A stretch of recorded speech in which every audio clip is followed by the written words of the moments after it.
Begin this second session. Our speakers are ready and we're about to commence the session. May I request all of you to kindly be seated. Those who are already inside the hall, I request you to kindly be seated. Those who are yet to proceed inside the hall, may I say this is your final call? May I request you to kindly proceed inside the hall and be seated.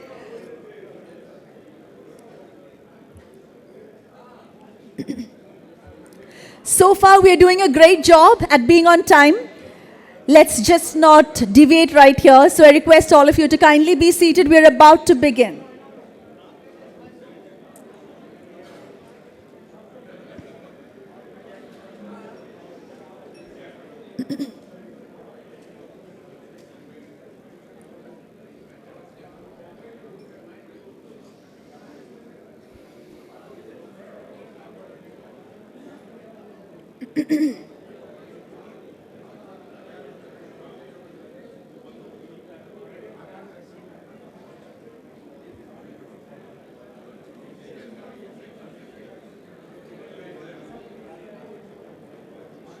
Well, ladies and gentlemen, welcome back. We're about to begin the second session of NISA Business Forum 2022. I request all of you to kindly be seated once again. With your permission, I'm beginning. I know there are some of you yet to be settled, but I'm just getting started and you can settle down, okay? Well, thank you all. Thank you so much for getting back on time. Once again, I welcome all of you on behalf of NISA to the NISA Business Forum 2022. The second session begins here. The second session, ladies and gentlemen, I hope I have your attention. The second session, the topic for the second session is the logistics industry ready to contribute to the 5 trillion vision of the government by 2025? I repeat, the topic for this second session is the logistics industry ready to contribute to the 5 trillion vision of the government by 2025? Let's discuss, debate, and deliberate. And to do that, I would like to invite our esteemed panelists on stage. I hope your hands are not occupied with tea and coffee and you're ready to applaud because I'm ready to invite the esteemed panelists on stage. Ladies and gentlemen, first I'd like to invite on stage Mr. M. Shiva Prasad, Senior Vice President, Renew Power Limited. Shiva Prasad is a professional with more than 30 years of experience in the metals and energy sectors and has core expertise in project management and business operations. Currently, he is heading solar projects for Renew Power. Ladies and gentlemen, a loud round of applause for Mr. M. Shiva Prasad. Thank you so much, sir. Mr. Amit Kumar, Director, Pristine Logistics and Infra Projects Limited. An ex-IRTS officer, Mr. Amit Kumar has vast experience in handling bulk logistics, container logistics, and multimodal transportation. He handled the domestic business of Concord for 5 years and headed the ICD Tughlakabad and the ICD businesses in Gateway Rail Freight Limited before taking up his current role. Ladies and gentlemen, let's hear it from Mr. Amit Kumar. Thank you so much, sir, for joining us. Mr. Jacob Fries Sorensen, Managing Director, APM Terminals. Mr. Jacob Fries Sorensen has taken charge as the Managing Director of APM Terminals Pipavav in January 2020. Having started his career in AP Moller Maersk Group in 1987, he has held various positions in shipping and logistic industries in countries like Indonesia, Singapore, Malaysia, Japan, and India. Ladies and gentlemen, let's hear it from Mr. Jacob Fries Sorensen. Thank you so much, sir, for joining us. And now, ladies and gentlemen, Dr. Surendra Kumar Ahirwar, IRTS, Joint Secretary, Logistics and Trade, Ministry of Commerce and Industry, Government of India. A 1997 IRTS officer, Dr. Surendra Ahirwar brings vast experience working with Indian Railways in effective and efficient coordination of organizational resources of optimum output. He played a key role in managing and upgrading railway lines and, to an extent, road logistics related to major steel plants of SAIL, TISCO and RINL, and minor steel plants, including their inbound and outbound logistics. Ladies and gentlemen, we have with us Dr. Surendra Kumar Ahirwar. Welcome, sir. Now I'd like to invite Mr. Sudhendu J. Sinha, IRTS Advisor, Infrastructure, Connectivity and EV Mission, Niti Aayog, Government of India. Mr. Sudhendu is an alumnus of St. Stephen's College, Delhi, where he did his major in history. An award-winning Indian Railways officer, he has spent over 29 years in operations, infrastructure planning, coordination, management at field and policy-making levels in Indian Railways with considerable success and appreciation. He was Dean of the Indian Railway Institute of Transport Management, Lucknow. Ladies and gentlemen, Mr. Sudhendu J. Sinha. Well, ladies and gentlemen, and now it's my pleasure to invite Mr. Sachin Bhanushali, CEO of Gateway District Park Limited here today to chair and moderate the second session. Mr. Bhanushali is one of the founders of Gateway Rail. He joined Gateway Rail in 2007, post a successful career with Concor and Indian Railways. An accomplished personality, he has more than 20 years of hands-on experience in containers and bulk break logistics of steel, cement and coal sectors. Ladies and gentlemen, let's hear it for the moderator of the session, Mr. Sachin Bhanushali. Well, thank you so much, sir. Over to you. Once again, I remind all of you that the mics have been placed among you. When you're about to begin your question-answer session, kindly be reminded of that. Thank you so much, and over to you, Mr. Bhanushali. Hello. Yeah, it works. Good afternoon, ladies and gentlemen. At the outset, thank you so much, Nisa. Because of you, we are seeing real people today, after a gap of almost 2 years. More than that, actually.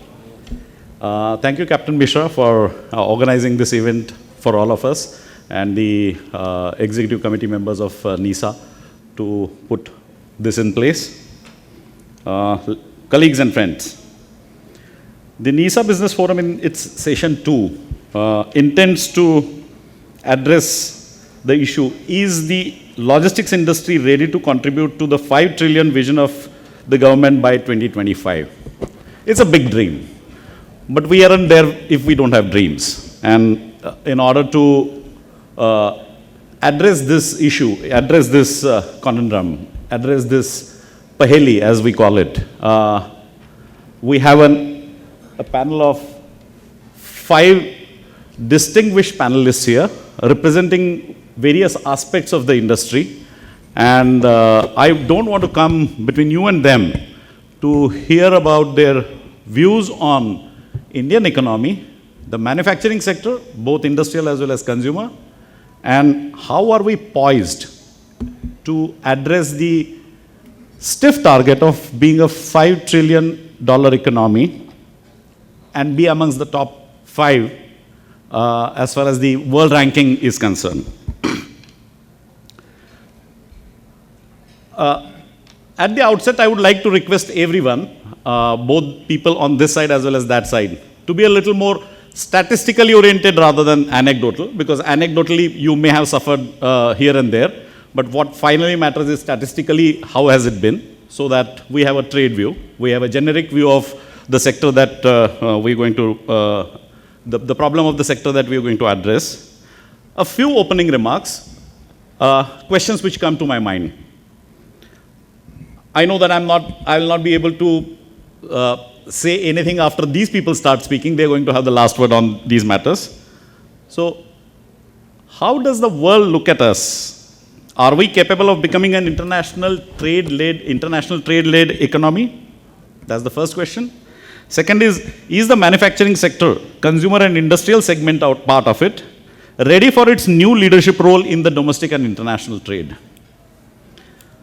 How is the acceptability of Indian products internationally? Will India become the sourcing location for multitude finished products? Coming back to our sector, how will we integrate the infrastructure and trade processes to reduce delays and make the value chain more efficient? And with the hard components of logistics in place, be it dedicated freight corridor, dry ports, both in the form of container freight stations and inland container depots, to provide the commercial services to the trade being in place, how are we going to complete the jigsaw puzzle by filling in the integrating aspect of logistics to make it sound like a symphony? I think these are the 4 or 5 questions that we will be looking at. If I can start with Mr. Sudhendu Jyoti Sinha, who leads the thought leadership on integration of infrastructure oriented towards logistics in Niti Aayog. Sudhenduji, how does India look from the rest of the world point of view, as well as how well prepared do you think we are in terms of integration of the logistic services? Over to you.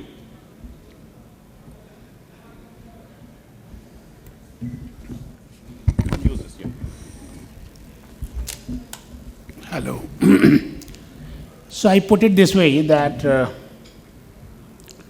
internationally they accept this fact that Indian products now are absolutely of global standards, majority of them. But still at the same time they do agree that the costs are not all that competitive because of so many constraints, logistic being one of the primary constraints. And that is the reason why the grand vision of the government is that we must make our commodities, our manufacturing outputs globally competitive from the quality perspective as well as from the cost perspective. And that simply drives the point that infrastructure, one, and the logistics, number two, both of them have to go in tandem.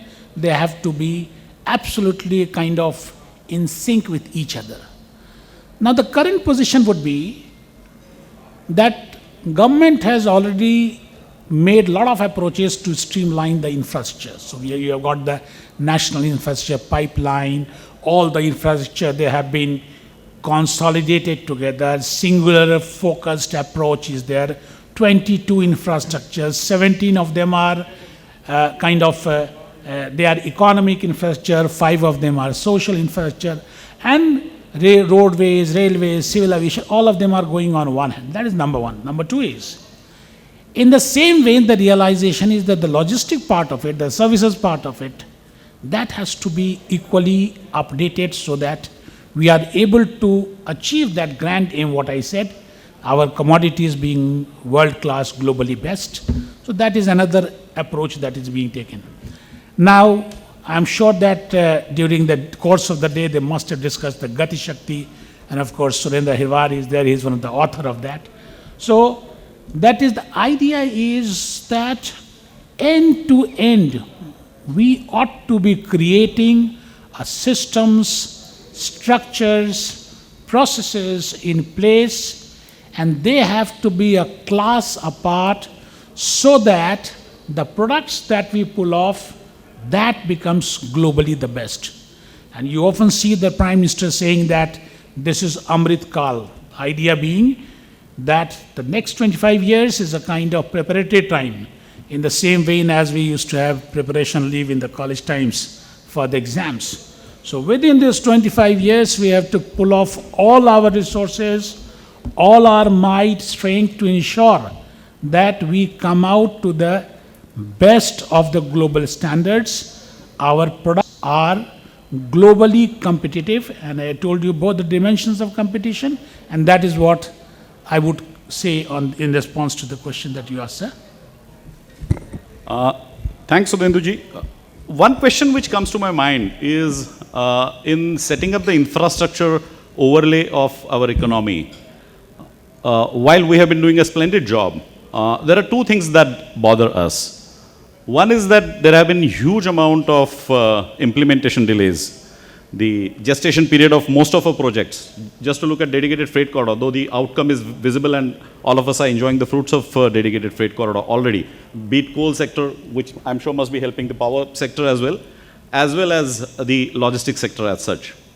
So how do we deal with the delays as far as rolling out of infrastructure is concerned? That's number one part of it. Second is that we still are disjoint in terms of infrastructure.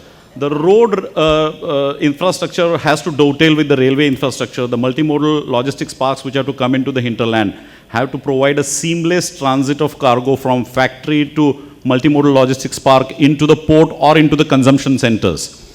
There seem to be some gaps as far as these infrastructure are concerned. It will be great if you can throw a little light on this before I move on to Mr. Shivaprasad. You rightly said that time and cost overruns, that is something endemic to our infrastructure. I will not call all of them, but definitely those projects which are kind of iconic projects, they suffer this problem. More so if it happens to be a railways project, then almost all of them suffer. The average suffering is that of almost 8 years, so a project gets delayed. This is what the MOSPI figures are, that 8 years is the average delay of a project. Now you see the project, the reasons could be many. One is, of course, we do not identify the difference between that of the preparation and the implementation part of it. So we do not prepare a project so well that the implementation becomes almost seamless, easy to take it forward. We immediately start a project without realizing whether all the land acquisition, all the approvals, they are in position or not. All those things we do not bother first, and once as we process, then we realize that a lot of corrections, mid-course approvals are needed, and that is what becomes very, very difficult. That is why the Gati Shakti scheme has been brought. In fact, it is the delay that is the principal inspiration behind bringing a Gati Shakti portal. So this is a template. Of course, Surendra will elaborate it all the more so well. It's a template on which you can have 100% visibility of what is there in the entire life cycle of a project, from the conception and design stage till the end of evaluation and monitoring stage. It's absolutely, they are making it absolutely granular. So if you want to connect, say, point A to point B, you would be knowing that how many water bodies are in between, what is the geological formation, what are the geological characteristics of that area, how many forests would be there, what best alignment could be taken. So all those, as of now, the incorrect methods that we follow, they will not be there. That is number one. Number two, now the projects will be a kind of all government approach. As of now, it becomes a road means MOTS project or NHI project, railways means Ministry of Railways project, or shipping something means port development means port. No, it has to be a government of India's project. And the government's role should be confined only to a point of getting approvals and all those things. And when it comes to actual implementation, then probably that is the time when hand it over to the private sector to take it forward. So that is what I have tried to say, that how the government and the private and the different agencies of government, they can be working together in sync. You use the right expression, symphony. How we can create that orchestra out of that symphony, that is what is needed. And that is what precisely the aim of this Gati Shakti is. I always say that the way Aadhaar today is, when it was being started, nobody realized its significance. Today, Aadhaar is the basic of your identity. Everything is linked to Aadhaar. All the DBT, all the account, everything is Aadhaar works. Similarly, in the project execution, in the project administration, Gati Shakti is going to be the biggest game changer ever. Sir. Thank you, Sudhenduji. That was very apt and very pointed. Let me bring the focus to Mr. M. Shivaprasad, who represents the energy sector. How does conventional and renewable energy sector look at the benefits which are arising out of the infrastructure? That's the first question. The second is that what are your expectations which have not yet been met with from being the source of energy for providing the necessary impetus to the production and the transportation as well as the distribution activity of Indian economy? If you can address these two issues, I think we'll be able to ask you more questions. All right, so first of all, thanks for this opportunity. And second is, these are, I think, very difficult questions to answer. I'll try my best. So I'll take it first from the energy industry perspective. I've been associated with this sector for the last 25 years. What we actually see today is we are in a brink of a major change happening in the energy sector, which has actually happened already. I'll give you a case in point that in last 1 week in India, we have twice crossed the record energy consumption peak demand on a day. In last 7 days, twice, which actually shows that a major thrust is happening in terms of consumption, and which again, of course, it directly indicates the growth or the potential growth in the infrastructure industry. Now, coming to the question of how energy sector is going to meet this demand, and I'm sure all of you know that the major thrust of the government is on the renewable energy sector, solar and wind. And the ratio of renewable energy today in the Indian power sector is about 40%, and which is going to grow multifold in next 5 to 10 years' time. Which basically means there will be investment of 40 to 50 billion in this industry in next few years in terms of manufacturing of solar modules, in terms of manufacturing of wind turbines, in terms of executing these projects. And when you talk about this kind of development happening, maybe the biggest growth in the sector which is going to happen, there are couple of questions which comes to the mind of developers like us, and I'm sure for any developer, any infra developer in this country. What are the major constraints in that? I think you have already addressed some of them, the land issues, the funding availability, the policy procedures, and on top of that, unfortunately today, logistics will be one of the key challenges or concerns for any developer when we look at the volume which we have to deliver in next few years. And all of us have seen in the last couple of years, because of COVID and because of various other reasons, there has been a lot of challenges in this field, and a lot of development projects have actually gone through tough times in managing that. So coming to the expectation part, and I'll be quick on that, maybe I'll just briefly say about 3 things which we are looking as developers from the logistics industry. One is the availability. It may sound very simple when I say availability, but the kind of growth which is going to happen and the kind of availability versus requirement gap which we have, due to various reasons of course, is going to increase. And there the industry has to step up in terms of the vehicles, in terms of logistics, in terms of processes, in terms of the availability to address to that kind of requirement. Second, which we look forward, is some kind of stability in pricing. And again, I will not get into details, but we have all seen what's happened in the last few months and few years. But to invest in huge infrastructures, there has to be some sort of stability in that. And I don't know how do we achieve that, but it's something to think about. And third thing which we'll be looking at is one-stop solution, which is IT enabled, through which we would transparently know what's happening in the end-to-end cycle of delivery from the warehouse or the supplier's work to our project site or to our factories. So these are the 3 things I would say would definitely help the infrastructure industry in terms of managing our project, as you said, well in time and deliver them in cost. So, thank you. A couple of things which come to my mind on the back of that. Is the energy sector able to respond to the needs of the manufacturing sector? Because that is going to be an important component of ensuring that we actually reach the dream of becoming a $5 trillion economy by 2025. That's the first part of it. Whether your customer considers you to be at the finishing line from their expectation point of view. That's number one. Number 2 is that we are seeing a lot of development on electric vehicles, and use of electric vehicles for personal transportation or public transportation within the urban transportation space is something which has been established over a period of time. However, freight transportation continues to be somewhat neglected. Maybe there are some technological obstacles to that. How do you think is the energy sector addressing this, and where do we stand as far as India is concerned? Right, good question again.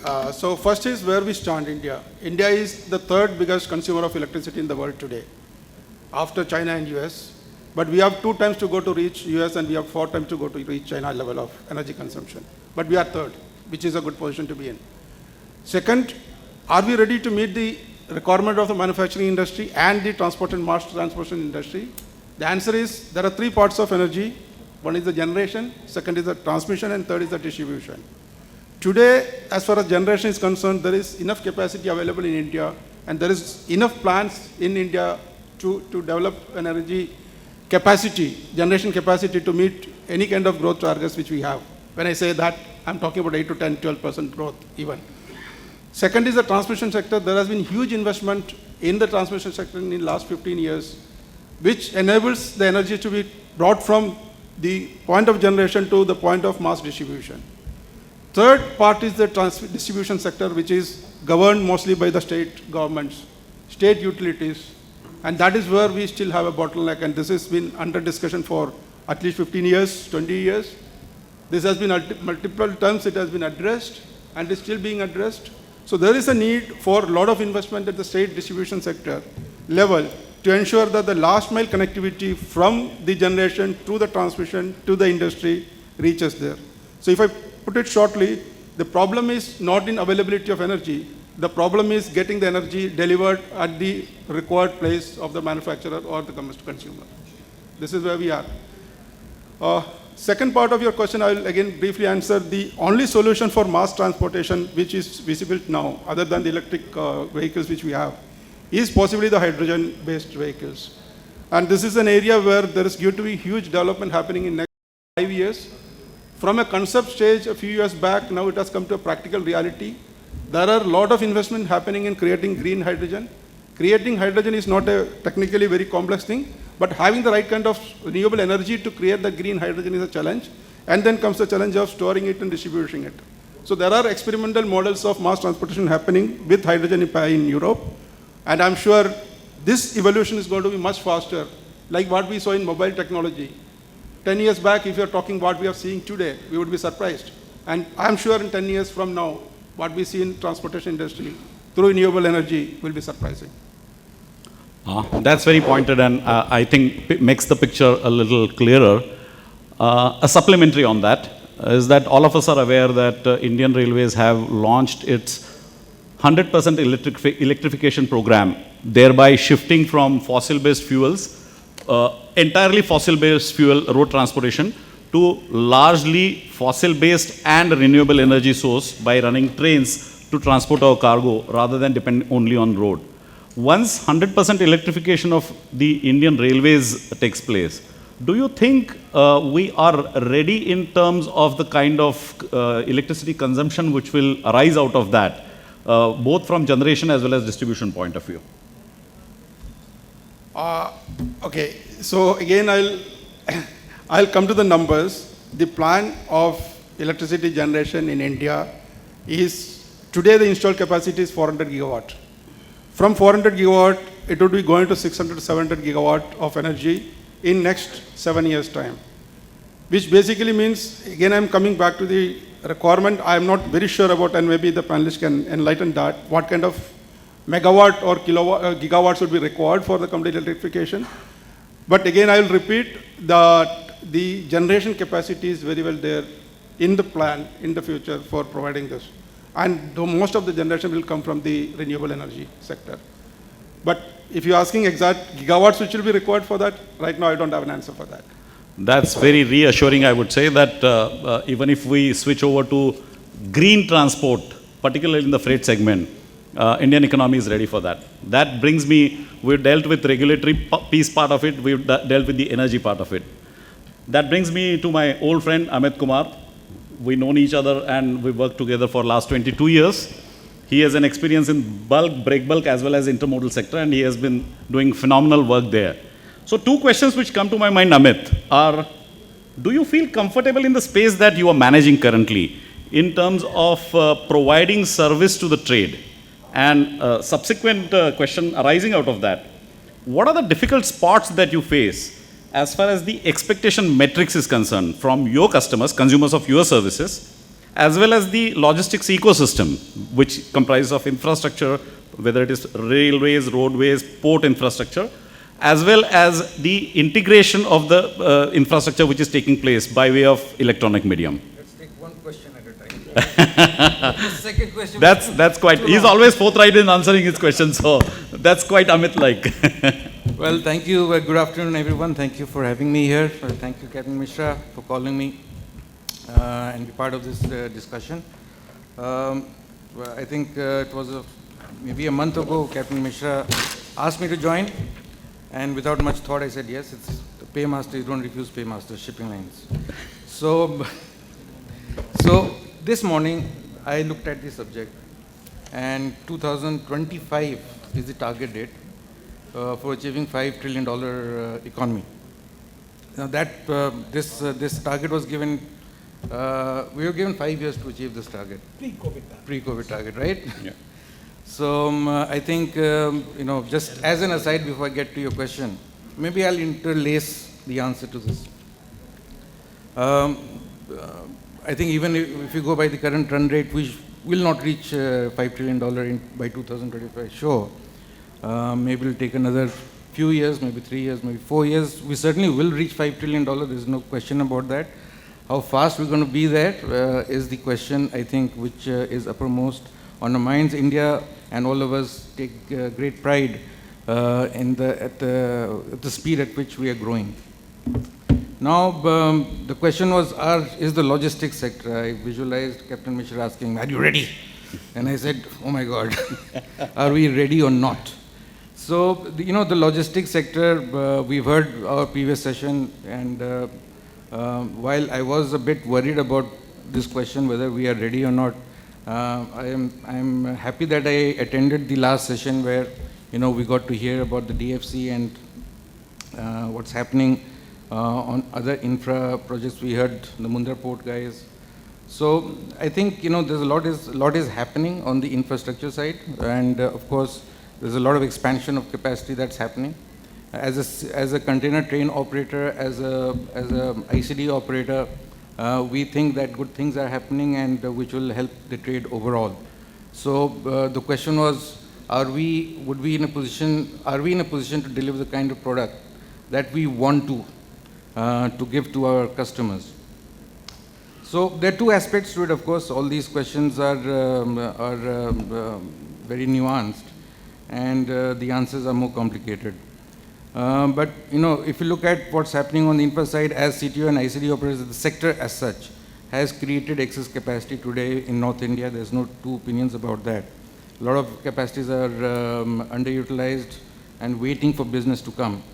With the DFC, certainly the northwest axis of the economy, so to speak, will be served by a revolutionary kind of infrastructure.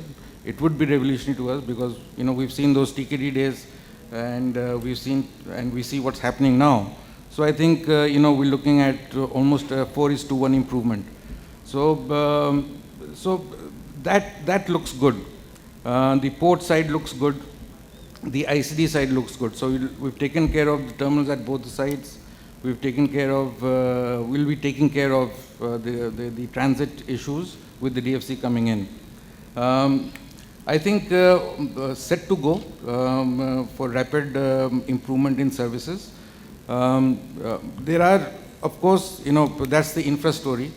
As far as how this sector overall is now positioning itself, there are, various stakeholders in this trade, and starting from the vessel operators to terminal operators, port operators to rail operators, road operators.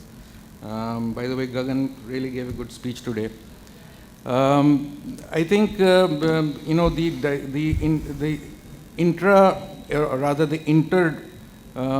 dynamics, the dynamics between the various stakeholders is also changing very, very rapidly, and I think most of it is being driven by what shipping lines are deciding today. And I agree with Girish that while a lot of things are changing, I don't think the various stakeholders, so to speak, whether it's the rail operators or the road operators or the ICD operators, were really, and of course the customers, Girish being point in case, the customers themselves were not really brought into a discussion and to understand the various nuances. The while through BLs and stuff like that are fantastic ideas on paper, the fact of the matter is that shipping lines do not have feet on the ground, and they are taking upon themselves responsibilities which I think they are not equipped to. For that, for the kind of products that we want to deliver, we want the power to deliver that, and I see that slipping away. And so from the operational perspective, from the cost perspective, how so much, I'm sure we don't want to become a $5 trillion economy just 50% by ocean freights. So that's not the idea, right? So it has to be a productive increase of economy by manufacturing, by services. And inflated freights is certainly a big issue right now. I think also as a CTO operator, I do want to say this in terms of your question itself, whether are we in a position to deliver the products. I think there is a supply-demand issue between the rail what the rail operators have in terms of supply, also what the ICDs operators have in terms of supply. It's excess, and I think that is being taken advantage of. Too much of discounts are being asked, and when the service providers are being squeezed, the products will get affected. The quality of the products will get affected. There's another supply-demand story going on the shipping side, and I think the freight, ocean freights have been discussed before as well in the previous session, highlighted by Girish again. I think on both these supply-demand stories, while one is leading to an increase in freights, on the other side of the supply-demand story, which is happening between the shipping lines and the CTOs and etc., a very opposite story is happening. So, are we in a position to deliver the products? I think the thesis about the focus on the question of synergy of the previous session certainly comes into play. I think a lot of madness is happening today. Those needs to be tempered down, and balance and equilibrium brought back. Thank you. This is the first time that I'm seeing Amit giving an answer of both yes and no together. And I hope Mr. Sunil Vaswani and Captain Mishra are listening. I can't help but ask you a supplementary on that. Market dynamics always involves double guessing games, and expectations of one side are never met by the other side in toto. So, to ask you a very pointed question, what is amiss? What is it that we are missing? And what is it that we need to do in order to be ready, both in terms of production as well as in terms of distribution, whether it is domestic or international, as far as the $5 trillion economy? I'm again bringing you back to the theme of the session. What is amiss? Over to Amit. So lots is amiss actually. If you start from the very, very beginning itself, the rail haulage charges are far too high. Every time we go back to the railways and we say that, they're just too high, they say, look, we charge cement this much, we charge petroleum this much, containers we're charging lower than that. So how is it high? The fact of the matter is, it is Indian Railways charges freight, the levels at which Indian Railways charges freight is almost is one of the highest in the world. I mean, you just cannot take what you charge a petroleum or a coal and bring it and make that a benchmark. The problem is that so that's the beginning of what is a mess. I think I hate saying this. Market dynamics should rule. But I think nowhere in the Western world, developed world, market dynamics are allowed a free rein. Market dynamics, if allowed a free rein, when there is a monopolistic tendencies going on. So whether it's on the port side, whether it's on the train side, if you got monopolistic tendencies coming in, then cost dynamics, the market dynamics actually do not exist. So the competition is not really happening. So if you look at what's happening between the CTOs and the shipping lines, you can call it market dynamics, but it's taking advantage. So that's how it is. So there's a lot which is amiss, and I hate saying this, but I think it's time for regulation. Okay. If I can prod you a little bit on that again, further deeper, do you think Indian Railways being a natural monopoly, which is not a natural monopoly anymore, it's the right time to bring in a multi-operator play on the rail side already? And do you see dedicated freight corridor as the first step towards that? Well, that's an interesting question, and this panel is far too many IITs on this panel, and maybe we're not the right panel to respond to this. We're very, very railway oriented, railway thinking oriented. It gives you an opportunity to speak against it. Yeah, but we can talk about it with abandon. That's true. So, and here everything is forgiven. That's an advantage. Yeah. You're the insider, you can talk about it. So the thing is that, right now it's an entity run by a ministry with a ministry mindset, right? So it's the mother of all monopolies. It's certainly something which is a very unhappy situation for a country which claims to follow principles of market dynamics. And if you're talking about high logistics cost in this country, and of course railway is just hardly 30% of it. Gagan gave a fantastic exposition on why road costs are also going up, while we were thinking that a lot of good things are happening on the road. You can see how tolls are playing havoc in terms of even transit time from 750 to 500. So, well, that is not happening there, in the railways at least.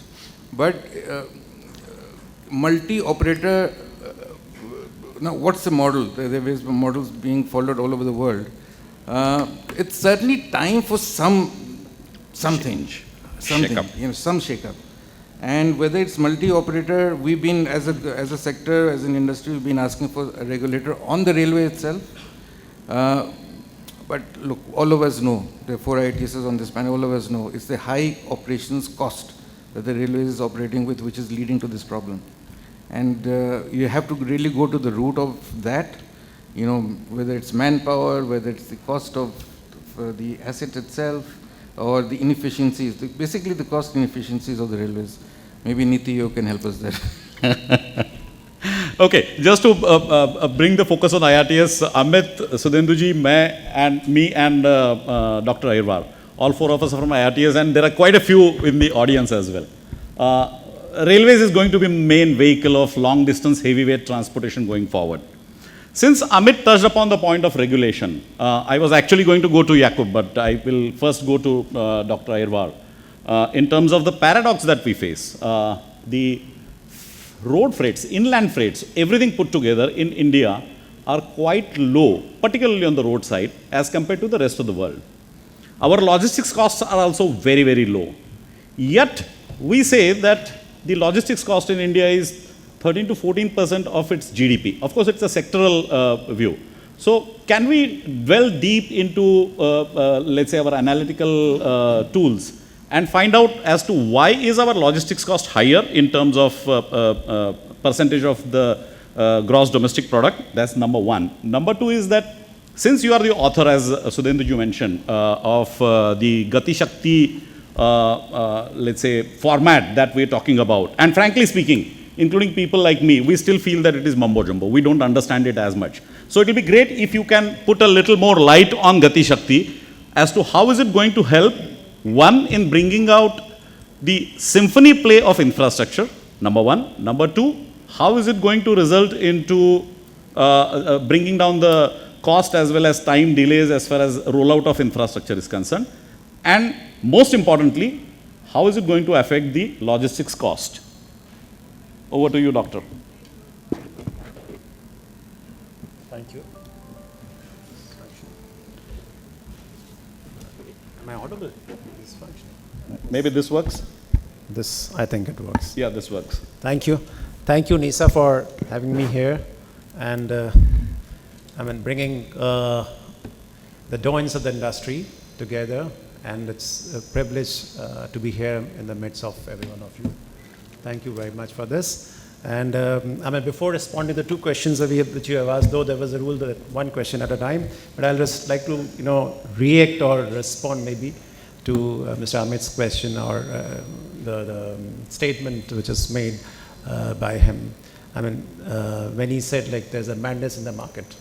I mean, you said mess. What is the mess? Right? And I think there is something. No, I asked him, is there anything Mess. amiss? Amiss or I didn't mess? mean mess. We are not in a mess. I'm Right. sure about that. So good. So thanks for. So I mean, we are near the mess if we are missing something. so In India, there is always a madness to the method that we follow. So, So I'll just respond to that. In fact, we have been thinking about it, brainstorming on this issue, and especially the phenomena which we have witnessed during the pandemic, a huge increase in the freight of ocean freight, in fact, or the shipping cost, which we talked about, and also at the same, I mean, the insult over injury, the non-availability of the containers, then if the containers are available, non-availability of the space on the vessels, right? This triad of the problems we have been facing and trying to find solution to it. And then also trying to understand what the kind of a diagnostics of the problem. And we have come to this understanding that there was no definite or substantive increase in the cost of operation, though. And there was a crisis, of course, and probably we have cash on the crisis. We have, I mean, as a market, if I talk, and I keep myself on the market side also, we have not responded in a very, very positive manner. In fact, we have cash on the crisis, and therefore we have increased the freight even by 300%, which is absolutely not, I mean, understandable, acceptable, desirable, whatever. And that has been adding to whatever cost in the logistics, which we call. And I mean, when we come back to the solutions to it, or the so-called the prescription, if I talk after diagnostics, I'll take advantage of being the doctor. So we have though taken the help of the professionals, the real specialists who can actually give us proper suggestions and prescription for this ailment. And what we have realized that there has to be more of self-reliance, more of make in India, more of Atmanirbharta in it, and there should be the Indian flag shipping lines to say, or maybe Indian tonnage, if my colleague would agree, he was from shipping. There's need to be more of an Indian tonnage, I mean, irrespective of who owns it, but it should be Indian tonnage, which can ensure the availability of ships at the port, and especially in the times of disaster or the crisis like this. Secondly, we have also realized that the so-called the confident and major container train operators and the container operators, NBOCC we call, they have to be there in the international operations as well. And we have been just being called as the biggest container operator in the country, but just confined to the domestic sector. I think we'll need to look outward as well and have maybe suitable JVs or maybe your own operations. And in fact, I'm of the view that there can be a good friendship and coming together of Shipping Corporation of India and Container Corporation of India. They can provide us the service that the NBOCC, the Container Corporation and vessel operator in Shipping Corporation of India, they can come together and apply on international waters. So that's another realization. And about the freight and the unreasonable increase in the freight, which we are calling as madness in the market, there has to be some self-regulatory mechanism in the industry, which may have, as you are the agents of international shipping lines also here, I think that we need to introspect out here and work out a self-regulatory mechanism which will really enhance the trade and the trust in the industry by the trade. So that has to be, I mean, such forums can definitely deliberate upon this thing and have further discussion, do a brainstorming, but we need to have some self-regulatory mechanism to contain these hikes. I mean, we should not be riding on the waves, but we should be mitigating the waves like crisis waves. So we have rode on the wave and then have made most out of the crisis, which should not be resorted to. That's what my view. Now coming to your questions, sir, two questions which you have said. The first about the logistics cost. Yes, I even do not agree with the 13 or 14% of the logistics cost which has been portrayed anywhere in any forum, including you mentioned in this forum as well. So let me dispel the myths. This is not the right logistics cost for India, 13, 14%. And I would request that please do not refer to this, the cost calculation, which has never been done by anybody in the country, and has not, if at all it has been done by anybody outside or any agency for that matter, it has been a very superficial perception-based assessment, I'll say. A lot of subjectivity has been there. And calculating a cost vis-a-vis the GDP as a proportion of GDP is absolutely unjustified. I can even talk the other side.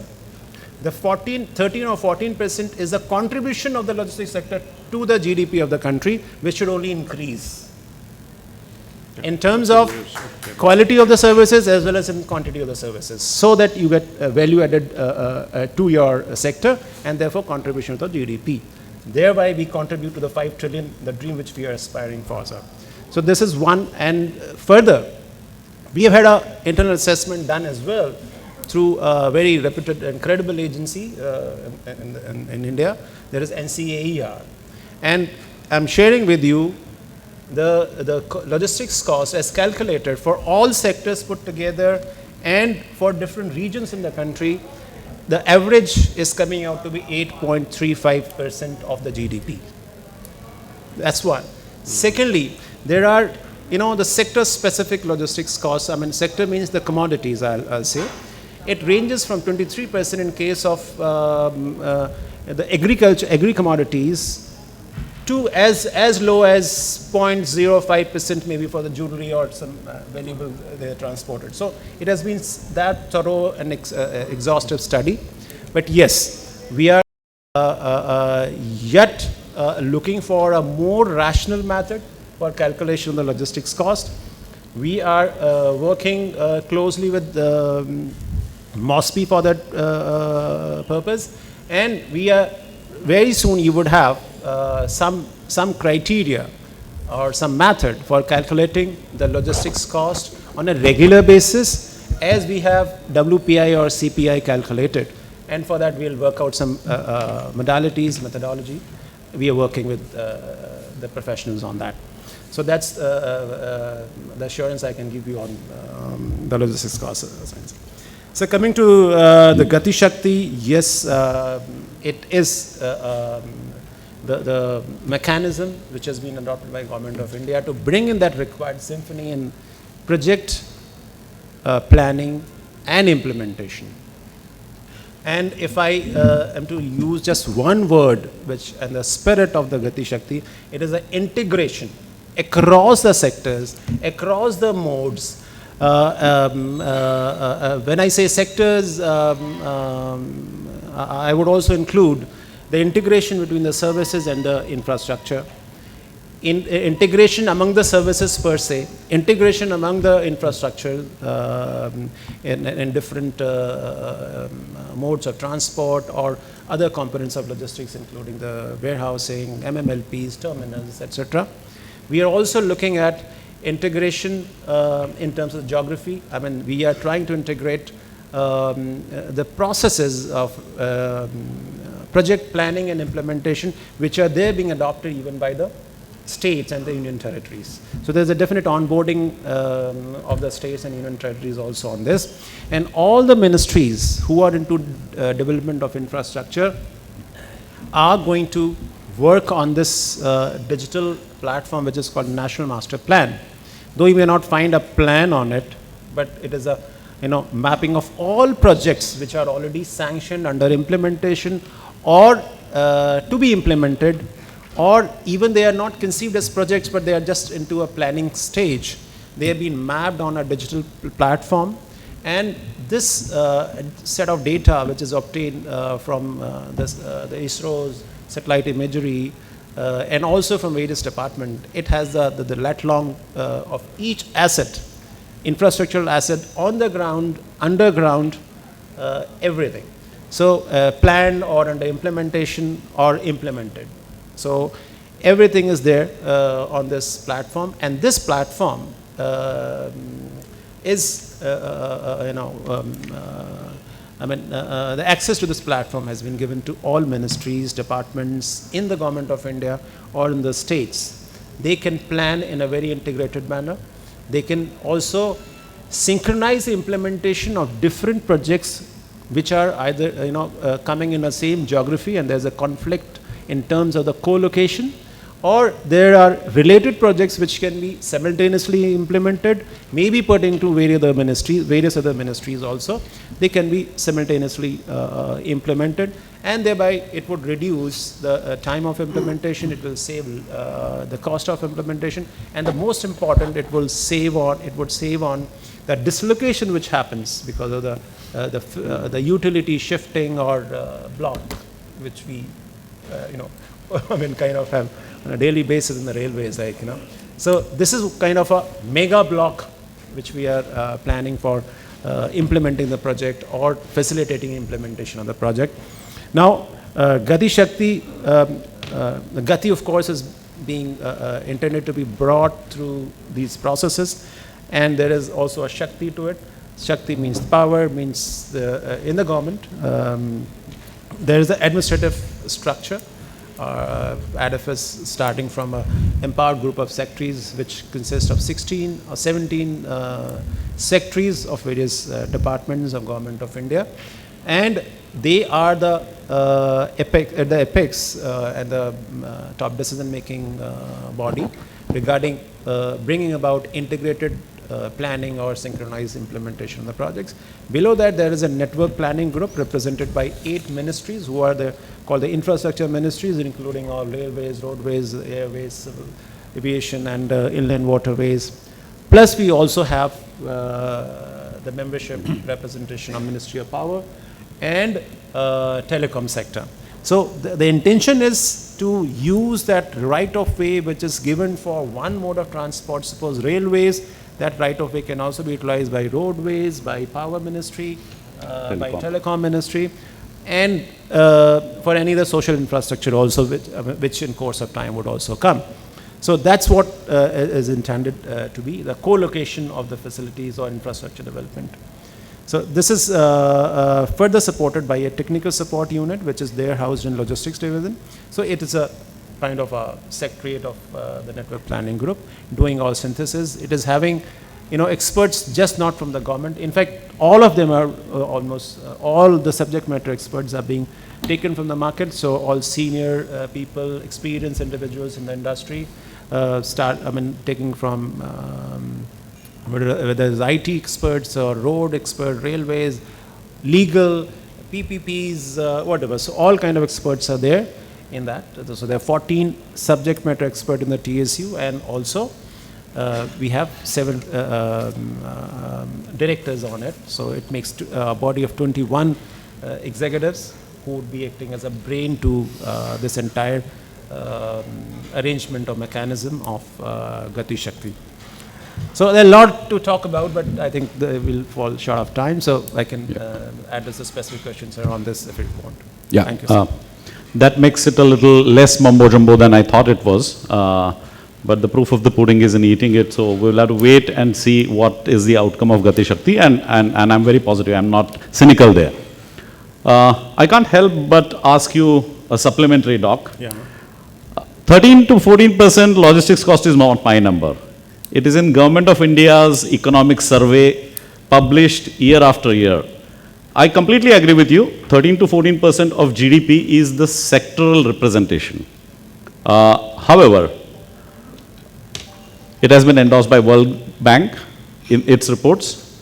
International agencies have pointed towards the gap which results into the increase in logistics cost in India. And if I can elaborate a little further on that, the freight rates are low, but the cost of logistics which arises out of working capital involved in inventory and cost of carrying that inventory, creating store warehouses at manufacturing and distribution location, and holding that kind of inventory in order to ensure that the patency of the supply chain, both inbound as well as outbound, is maintained. There's a huge amount of excess inventory which is being carried.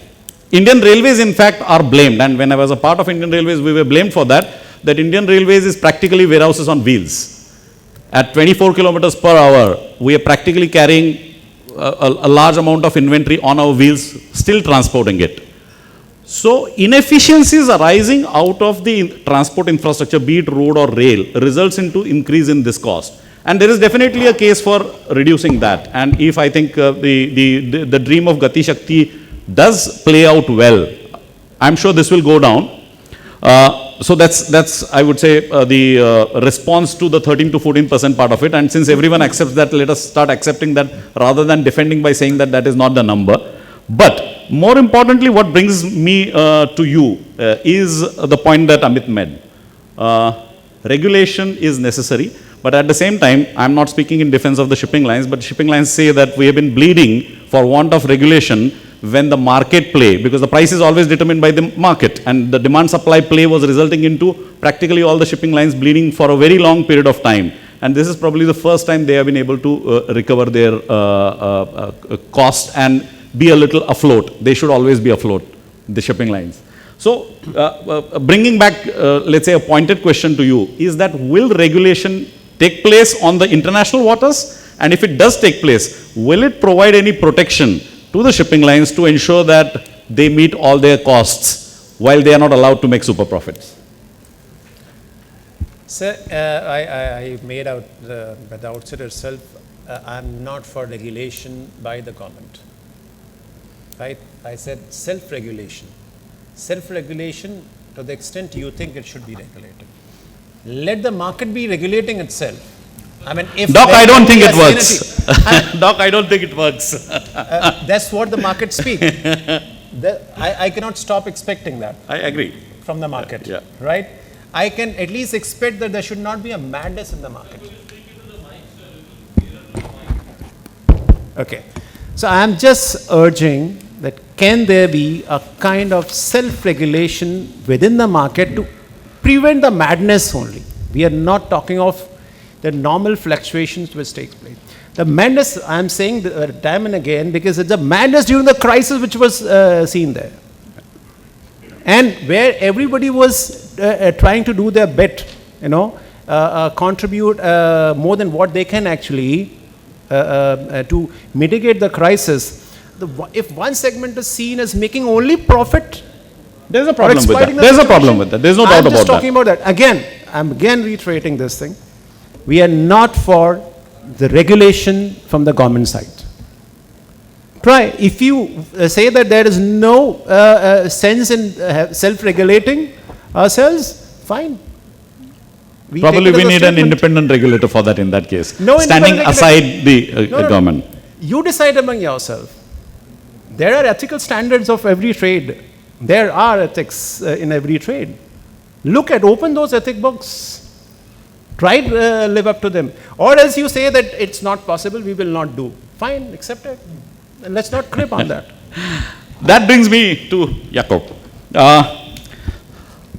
You bring a lot of international experience to India. And you have seen the rest of the world as far as this sector is concerned. How do you look at us? How do you look at India in terms of its performance, both in terms of development of infrastructure, integrating that infrastructure, and commercially exploiting, and I don't mean exploiting by exploitation, exploiting that infrastructure in order to provide a better gateway for Indian products so that India becomes a sourcing location for the rest of the world, and that makes us 5 trillion economy that we have been talking about. Over to you, Jakob. I have a couple of more questions which we'll ask later. Thank you, Sachin, and thanks for not starting with 5 difficult questions. You just throw me right out there. I also want to say thank you to everybody who's here today. I recall 2 or 3 years ago when we had the last NISA get-together. It was pouring down outside. Today it's 48 degrees, and I'm being blamed for both. So that's, somebody said you brought the bad weather. But anyway, and I do privilege. Thank you very much, Captain Mishra, for inviting APM Terminals back again here. But I just want to check, Sachin, before I answer your questions, I just want to check, am I the only foreigner here in the room? You are not the foreigner. I mean it from the point of view of international experience, not from Sure. being foreigner. Probably you're more Indian than I am. I think You're not even the foreigner. I think I'm okay. I'm 100% Danish and I'm 100% Indian. But I just want to check: are there any Americans here? Not only that, Jakob's visiting card also has Gujarati credentials on the back of it. Okay, I'll come back to why I'm asking about the Americans. But just to check, so I do feel very privileged to be here. And as you know, I spent 17 years of my life in Indonesia.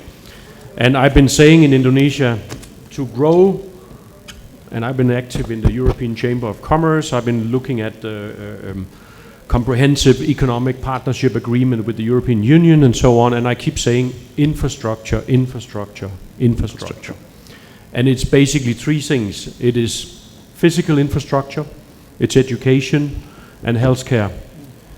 Those three things. And then I still, after 20 years, I decided to come back to India because Indonesia was going too slow for me. So to answer your question a little bit flattering, I think that India is a super Indonesia. Because there's so many similarities. Bali is Hindu and so forth. So and still, yes, and still I think there's so many more opportunities in India. Indonesia is aspiring to be a 1 trillion economy, right? So the answer to your question: are we ready for 5 trillion? Yes. Amit said the question is Open. at which speed and how, right? And I do hope that part of that answer is that a small country like Denmark and India has a fantastic collaboration, and I'm even wearing the pin.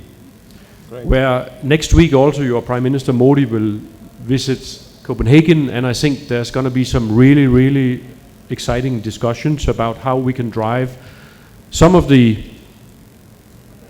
things that we have overcome in Denmark in a small 5.7 million people population. But how do we bring that to India, and how do we scale it here? I think there are massive opportunities there, mutual opportunities there. I also hope that there will be space for the private sector, Indian private sector, as well as foreign private sector, to participate in these big developments that I see. And then you are looking top down. You are having 5 trillion targets. I'm so lucky that I'm able to look bottom up, because I'm sitting in Saurashtra in Pipavav, and I'm having a live learning lab every day. Live also, it's full of lions and peacocks and leopards, but also the business has been running. And I think it's so privileged to be able to actually carry out, experiment, and then get things to work. I was running, I don't know if you saw, I was running the slides here in the break of how we recovered from the cyclone in 2 weeks, despite of COVID. And running. By the way, we've run uninterrupted in Pipavav all the time during COVID. We were just down 2 weeks because of Tauktae. And I think India has done a fantastic job during the COVID, not only the vaccination and all that stuff. I would have hoped that we had been more foresighted on the oxygen, but that's a separate chapter, let's not go there. But on the way that the Indian logistics and Indian ports, there were at the beginning in April of 2020, there were some congestion in Navasheva and lack of truck drivers and so on. We ran uninterrupted thanks to the DFC and the railways, and by the way, it's electric, it's running, and it's just gonna be that part of that game changer. So we are having the privilege to experiment with what can we add: international connectivity, coastal. We have Shipping Corporation of India servicing the coastline. We have now a plan to implement a ferry service between Pipavav and Hazira, and it goes into one of the other government initiatives, Sagamala. And of course the DFC, and with our colleagues up here in the north, with ICDs, integration. In fact, go back to the last panel. I'll make it short, don't worry. No. Go back to the last panel, and We have we still talked some about, can time we before. get that jigsaw from the customer to the trucking company to the railway operators? Can we get that jigsaw to become into a symphony? Then we have solved that Gordic knot, and I think you can come down below 10% of GDP for the logistics cost and so on. But I also think that India is going to take some quantum leaps, which we have struggled for maybe 30, 40 years to take in Denmark. But I'm thinking here about the renewables, where we have developed offshore wind turbines and stuff like that, but I think India has a chance to take a really big step forward and not only fuel the needs of the industry, but certainly also I'm thinking of another, a good thing that the shipping lines are spending their profits on is actually working on how to be carbon neutral. And they're investing in ships, they're investing in engines that will need new marine fuels that are basically CO2 neutral or better, that are absorbing CO2. I'm also the privileged neighbor of Alang, and I think that sustainable ship recycling and green steel in the future is going to be another big thing where India is going to be a player. And that again will require electricity and energy to become, but the demand is there, so how do we go to become the biggest ship recycling nation in, I said we, how does India become number one in ship recycling? And I think that's a huge opportunity there as well. And that's what I'm looking at in a bottom-up way, from the ground and working with my fantastic colleagues every day to see how we drive that.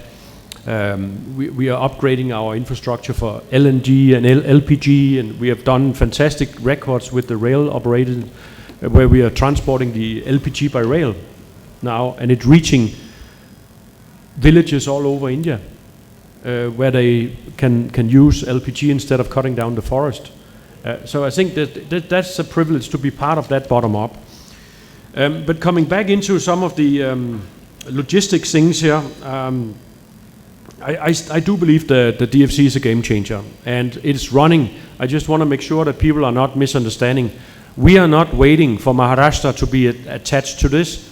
Gujarat is linked to the north, and both, I'm saying Gujarat not to say Pipavav and Mundra, but anyone can use it, as Mr. Srinivas was saying here, and we just need to go out and communicate that and get everybody on board, because that's a massive, massive opportunity, and we can't wait. This is where the implementation has to be done with some speed, right? And I hope, I mean, you said a couple of brave things that I've stroken away here, so I don't need to say it, but I think we just need to make sure that it doesn't become a big monopoly, and we can't have either the government or one big company monopolizing everything, because that's not good. So just to address that, I wanted also to ask if there's any 10-year-olds here today. Anyone 10 or 11 maybe? Because Amit brought it to the table that the railway tariffs are way too high. Now that we have tenfold increase on the capacity, I can ask a 10-year-old to calculate how much cargo do we need to convert from road to rail and maintain the revenues and profitability of the DFC. That's a simple no-brainer. Math. But there's some hesitation to do that. I don't know why, because otherwise, I think Mr. Srinivas also said that they are not fully utilized at the moment. They're running at 20%, 30%. So let's use that capacity to make that transformation happen. That's some of the ways we can speed up things. He has left, but I'll carry your message to him. Yeah, and I noticed that, and I noticed also that the railways left, but I'm glad that we have people from the government still here on the panel.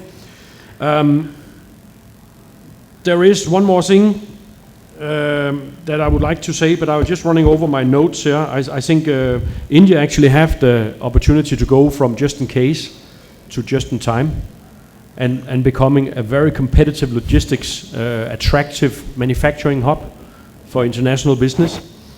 And again, it's just a matter of speed to get to that competitive edge that I think DFC is part of, right? And we get that jigsaw. Thank you very much, by the way. I was in Delhi when the Gati Shakti was implemented, and I'm also understanding more and more, and I'd like to offer as well to be part of that if you need some more assistance The one thing that, and the reason why I asked if there was any Americans here, is that, so the thing you said, Dr. Ahirwar, about Shipping Corporation of India and shipping lines and so on, I can tell you, we have basically the mother of all disruptions happening. And if they put a price of 10,000, even if they put it at 5,000, it wouldn't give more shipping capacity.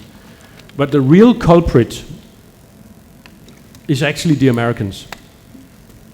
And that's why I just want to check if there was anyone here, because So you wanted to be sure that there are none, or you wanted some to be there? we will send the message, and I believe me, I'm trying. But I'd like to share with you here that even if you have Concor and Shipping Corporation of India, and we are adding more shipping capacity, how will you get the containers back from Los Angeles? There is a Mount Everest standing there of containers, and these people claim they can send satellites up to the moon and around in orbit and so on, and they can't fix the port. And actually what I'm saying is, India did that for the last 2 years during COVID. We've had the ports running like Swiss clockwork. And therefore, I think it is a big disruption. They are lagging. What somebody else said, a truck driver in the United States. No. But a truck driver in the United States was making more than $100,000. I mean, I wonder if my Danish license can apply for a truck driver. Amit and I exchanged the notes immediately. Yeah. That will be a good idea to leave the container sector here and go to the US and start driving trucks. In brief, I think we have a very big problem over there, and it's going to be a little bit worse because the unions are going to negotiate now in August for another contract. And adding to that, the China problem with their vaccine obviously not working. Maybe India, you can donate some COVID vaccine, because the reason why they have to shut down is because people get sick, right? Yeah. And that's of course terrible for them. But I think the structural problem is going to iron out. It's going to solve itself. And again, I'd like to offer my humble in maybe adding, but I don't think the solution is that we just buy some more ships. When the situation normalizes, we will have overcapacity again. And we had years where we had free freight from Europe to Asia. You could transport waste paper from Sweden to Indonesia free of charge, because the whole trade was so imbalanced. And that's a little bit to Sachin's point about the shipping lines were not making money for so long. It's a different. But in short, just to summarize, I do see a lot of potential in India. I think we have all the brains in the room, in the panel, in everywhere in this country. IT, it's the IT capital of the world. Yet when I go through immigration, the immigration officer asks for my EFFRO print. So I have a printed copy at all time, right? But I think there's lots of things we can do, but it is about setting that jigsaw together and get everybody to work together and collaborate. So that's my first comment. Thank you, Jakob. That was both interesting, pointed, as well as entertaining. Conferences and fora like these are generally considered to be infertile. They don't result into anything productive. With two stalwarts from Niti Aayog and Department of Logistics in Ministry of Commerce present here, I would like to ask an open question to the three panelists as to what is the message that they should carry back to government in order to get it right. Get it right in terms of getting Indian logistics ready for not port-based development, but logistics-based development to make Indian product acceptable as well as competitive in the rest of the world. Can I have a suggestion? Certainly. Why did we ask No, we go back. We have 15 minutes left for question and answer. But before that, I want three of you to give that message to Sudhenduji and Doctor, so that the loud and clear message goes to Government of India. Well, I think I said a lot about what we think is required in terms of, you see, physical infrastructure. I think while we're doing a lot of good stuff on the western north axis, and was pleased to hear the DFC talking about other DFCs as well for a change. Because for most of my last few years, I always thought DFC is dedicated for Concord rather than anything else. Concord. Unfortunately, no one from Concord seems to be here. So it's good to actually hear. And since from the business perspective as well, we have a lot of interest on the eastern side, and we see a lot of gaps in the infrastructure side there, and especially on the port side, the connectivity to the port. I mean, if you look at looking at a $5 trillion economy and wanting to achieve all that from the western parts, I don't think it's fair, number one. So of course I'm a Bihari, so I always think Look east is the policy.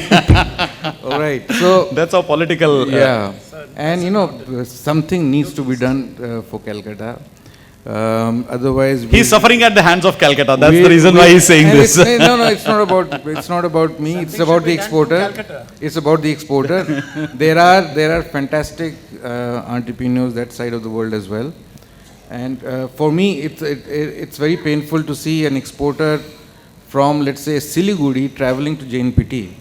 That's mind-boggling. That's mind-boggling. That's silly. Yeah, I agree. It's not. They don't have an alternative. They don't have an option. Yeah. So, and I think also, of course, it's the infrastructure part, and because of the lack of infrastructure, the other stakeholders are also not putting the best foot forward. So, shipping line also avoids Calcutta port, and you can't avoid Calcutta port if you want to do something about the east. So what do you suggest Shiva? as a solution, sir?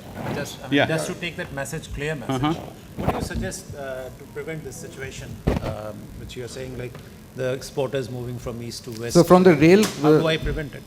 you see, they don't get boxes there. And they don't get boxes there because shipping lines really don't want to go there. It's far easier to turn around a box from the western ports. And even though there's business there, they kind of hands off from it. So I think there are two aspects to it. One is, of course, the port infrastructure, and that's although we have a fantastic chairman there. It's like West Coast of Americas. It's like They hold on to containers. It's like and it's also about the connectivity, the rail connectivity there. So there are anything going into Calcutta port, you just have a 6-hour window. So it's almost Tidal impossible. window. Yeah. No, It's the rail window. Okay. Coaching, because it's all about coaching. So something needs to be done. I don't have the prescription. Okay. Shiva, a quick 1 minute message to both Sudhenduji and Doctor to carry it back to Government of India. I'll keep it brief. Anyway, we are standing between the entertainment of the evening and the people who have been very patient. We can start and So on the right. Also, quick. Sorry. Yeah. So quick 4 points. One is the decision on regulate or not to regulate. We have discussed that when we discussed the cost. Just to give an example, electricity tariff should be market driven, but now there has been a cap put on the electricity rate that can be purchased from open market. Should regulated or not regulate. Second is the policy, the speed at which the policies are being formed. Because as I said at the beginning, we are at a pace which we have not seen in the past. The technology is moving forward, the world is moving forward, the manufacturing and the industry is moving forward in India at a pace which we have not seen, and we are going to see that. The policies which used to take years to form or years to implement, and amendments come after pretty long discussions, the pace have to move much faster than that. And it has to move with a view of what is going to happen next, not what is already happening or what has happened in the past. So that is on the policy. Third, on the risk, people like us when I say us, the private developers or the industry who is here, would want some kind of de-risking from the government. When we enter into a deal with the government, a contract with government, or an agreement with the government, for example, a long-term or planning. So putting all the risk on the developer's part may be a good idea in the public interest, but that's not maybe very good idea in terms of encouraging the developers to come in and invest. So some kind of de-risking for the developers, especially from I wouldn't mention those things, but then certain certain acts or laws or clarification which comes in. And fourth, which I would say is the alignment of various parts of the government. Actors. Or the divisions or departments. And I'm actually seeing a lot of things happening there, like what we discussed today or what is happening in the energy sector. Ministries coming together, having a governance body, but single window clearances. I think we need much more of that, because whatever development happening today, it is not standalone. Everything is interconnected, interlinked. Yeah. Everything is software enabled. Should be easier to do that, and I think that is one thing which we would expect a faster clearance or a governing body or common approach towards it. So those are 4 points from my side. Jakob, your message to Sudhenduji and Dr. Ahirwar. I think for that one, I was at a virtual conference yesterday where it was mentioned that you're implementing the national single window, and I guess this one-stop shop, if you can really be taken through across ministries and maybe some red tape or bureaucracy can be ironed out so we can speed up, I think that's a really good thing. I used to say in Indonesia also when they were promoting PPP, I said, guys, listen to yourself, you are actually implementing GGG. Government, right? So you want to legislate, you want to execute, but trust the PPP. And again, Indian companies as well as foreign companies, India is strong enough, you're not going to be taken over, you're not going to be recolonized, and we're not going to move the port away, that's for sure. It's there. The infrastructure is being built in India. I think products are competitive if we can get the logistics. I kept trying to convince the Indonesians that the world is not going to go around in batik shirts. Yeah. But Indonesia has sometimes a quality issue. I don't see that here in India. I think India is leading in IT and leading in manufacturing in many areas. So it's just, let's try to speed things up. And maybe the last point, renewables. It's a massive step that you can jump here. You don't need to go through that polluting route that we have done in the West. You have all the technology available and you can scale it. You can leapfrog there. You can leapfrog there. There's some other processes that you may not want to jump, but this one is a, clean. It's going to save the world if we do it fast. No, it's happening as well. Yeah. It's happening. Yeah. Thank you so much. Question and answers. Shorter the question, longer the answer.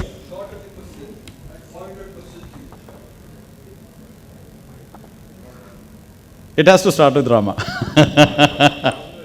Sachin, I have always been envying you as a very good articulator. You have been beautifully doing everything. But as a private sector, you have been today negative. And Dr. Ahirwar as a government, he has been very positive. No criticism. But as a logistician, one second. As a logistician, your neighbor, Mr. Sinha, has they have come out with the white paper, I should not say white paper, the report, where they have said 8% is only the logistic cost and less than 6% is the inventory carrying cost. And you say that you should carry on with that 14% and we should not debate. I think that is the meaning I have got. So I am sure a lot of people have got only that. No, probably you heard me wrong. I said that these are your numbers. My role here is to ask uncomfortable questions. So I'll continue to ask uncomfortable questions. Fine. But I agree with you. As far as the number, whether it is 13%, 14% or 8%, is to be determined by a process which is reliable. I am saying something beyond that. I am saying we should, as a country, as a logistician, you and me together, we must tell the government, where is this 14% coming? Inventory carrying cost is not government's business. It is the individual private sector who is carrying the inventory. They are not clearing. I won't entirely agree with you there. It is because of inefficiencies that you carry more inventory. Very limited factor. It can be 1%, 1.5%. As a custom broker, I can say for certain that there are more than 14% of the people don't pay the custom duty. Anyway, let us not debate that. I am only saying that 14% inventory cost, every location, every forum, everywhere we must say it is not more than 8%, so that we send the right message to the world. Thank you so much. Thanks, Rama. Next question. We'll have a debate on this one-on-one. Let me introduce myself. My name is Arun Kumar. I'm the Honorary Secretary of Association of Multimodal Transport Operators.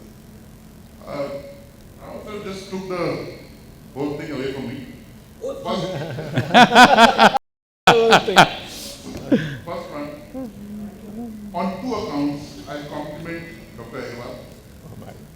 One account is, for the first time in public, I've seen him say it is not 40%, and we have been telling him this for 2 years. Yes. So thank you, sir, for that. And on second account, where he's promoted the concept of SRO. Again, sir. Concept of? SRO. SRO, okay, okay. I would completely agree with him, and I completely disagree with my other friend, Mr. Amit. Regulation is the last thing we should ask for. I think we should now be confident as logisticians on our own abilities. We do not want to be regulated by the government. We know how to regulate ourselves. And we do not want to regulate as well. Thank you very much. Thank you. Next question. That was not a question, that was a comment. So, shorter the question, longer the answer. Please ask a question. Manish, why are you quiet? Paroma, why are you quiet? May I ask a question also? Sir, may I ask a question also? Yeah, please. Okay. The one question I had in mind, I went on to the comment and got carried away. The question I had in mind, for the shortage of containers, there are two alternatives we have. One is manufacturing containers in India, or promoting ownership of containers in India. Which one would you choose? Anybody? I think, see, you have to look at the container from, let me first give you my response. You have to look at the container from an equipment of the ship, the vessel. And manufacturing Indian containers is not a solution. Government of India, various arms of governments of India have been saying that we must manufacture containers in India. That will not solve the problem. These containers have to be produced or generated. I would rather call it generated by making the ocean liner activity more efficient so that we don't have pile up of containers at transshipment locations, etc. And the tonnage has to be deployed by the shipping lines. So manufacturing containers is not a solution to that problem. What about ownership? I don't think India has done a great job as far as international shipping in containers is concerned. We have not been able to withstand the competition in this market. So But I have no answer to that. Just say, no matter who owns them, when they stand in Los Angeles, in a giant mountain, it doesn't matter, right? It's a structural problem, but I would say, first of all, the shipping lines has to be better. And it cannot be that it is so profitable to be inefficient. That there has to be some push. But again, I think we have to blame the Americans that they're not solving this. No, that they're not solving this. Because, and I think India should tell them, solve this problem. Come on, it's a very simple logistics problem that has to be solved. They have some warehouses that are full with all kind of inventory that nobody wants to buy because now they buy different things on the internet and so on. But I think also here in India, this has to be for us to be more innovative. How can we then ship? How can we use the containers we have? We have some. How could we use them more efficient? And how can we build on what I just said, that we actually have a very efficient logistics intermodal system in India? How do we take advantage of that? And not just think that we can fix a structural problem by adding some metal. Yeah. In fact, the more you manufacture, the more you're loading the system. Yeah. And then further, I'll just let me add. And I'll just try to answer your question and add what Mr. Banashali said.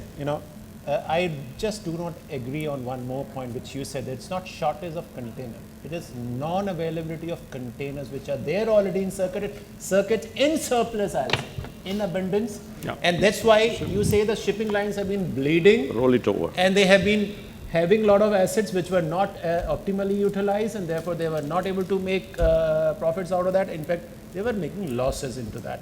This is because of relative surplus in the storage equipments, including containers, or transportation equipment, including vessels. Now, therefore, I am using the word non-availability of containers in certain geographies, right? Yeah, now, why this non-availability has happened? Because there has been a concentration of those equipments in certain other geographies. So, therefore, the reason underlying this thing is inefficiency, which is a temporary situation maybe, consequent to the crisis of any kind. This inefficiency, which has come in naturally, has to be overcome to address your problem.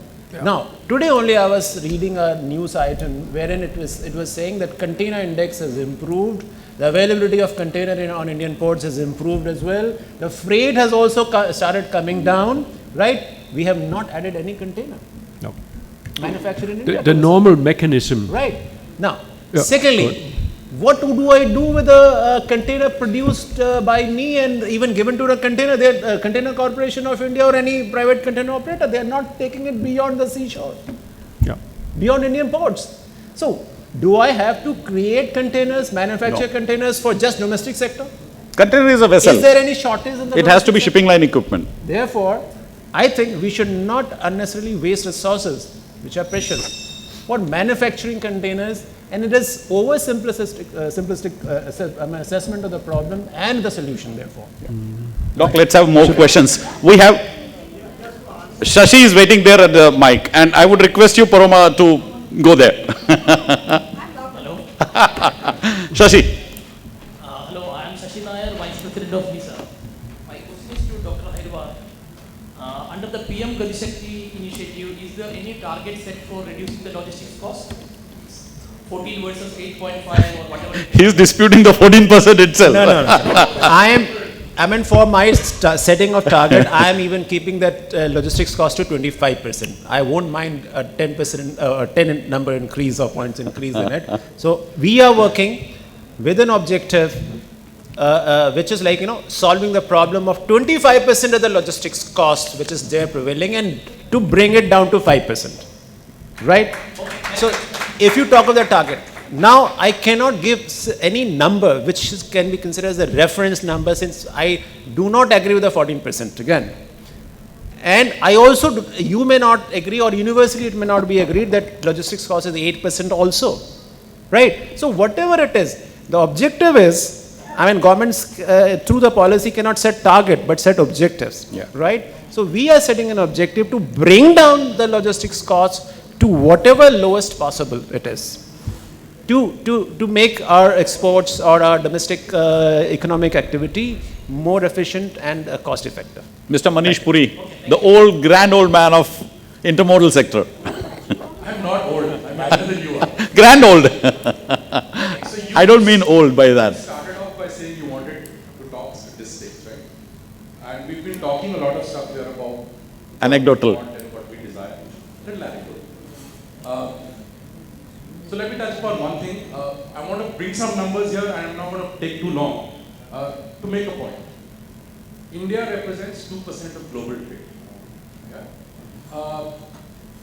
Of the total tonnage of global trade going out of India, 8% is carried on Indian flag, the rest is on foreign flags.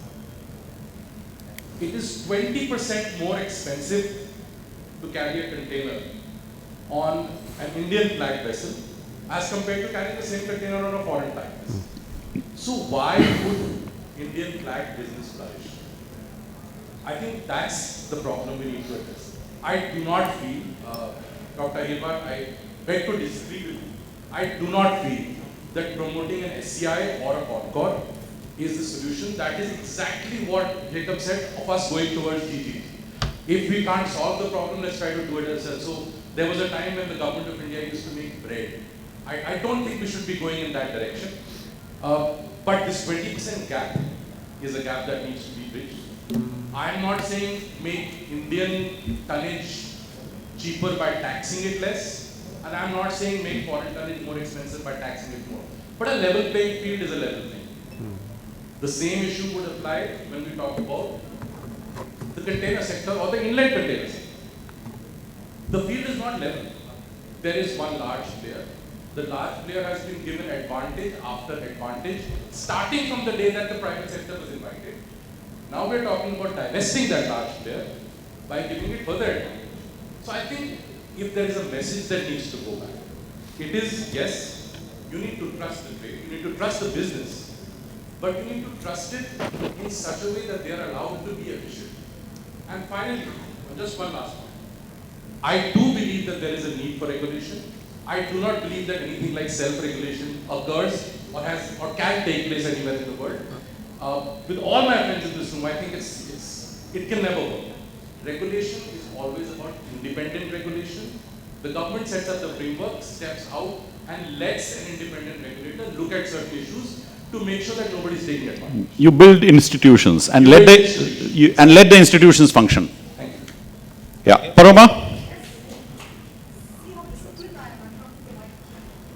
I've known you long enough to know whether you're disciplined or not. So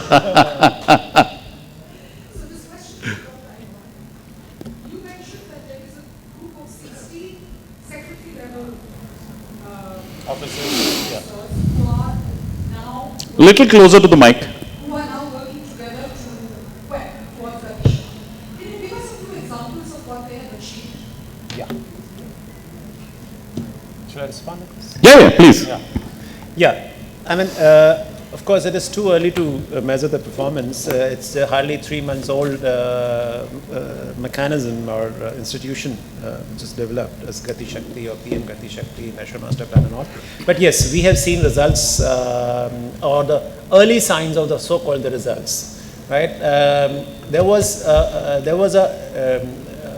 the DPR of that southern coast, DFC southern coast. Yeah, southeast coast. And then north-south Diagonal. corridor, the diagonal, and east-west also, the 3 corridors which are being conceived by the Ministry of Railways. And this alignment was finalized by the consultant, and the DPR was prepared as well. And when it was, kind of given to the Gati Shakti institution, and it was mapped on the National Master Plan, I mean, a lot of things were revealed, in the alignment, and it was found like the alignment was crossing one wildlife sanctuary and a mining area, then some industry, right? And this was resolved through this Gati Shakti mechanism. We advise them this is not a right alignment, and that saved a lot of maybe time, which otherwise would have taken when if the plan was finalized based on that alignment which was suggested by the consultant, and if they have gone onto the field. And there are many other examples. I mean, there are 4 or 5. I mean, we know, and we can share with you separately also. But yes, the signs are there. The positive signs are there as an advantage which we can expect from Gati Shakti mechanism. There's a good amount of material which is available. The Simlipal National Sanctuary was actually endangered on account of the Eastern dedicated freight corridor route, and it was saved because of the geomapping footprint which was available. It has been a wonderful session.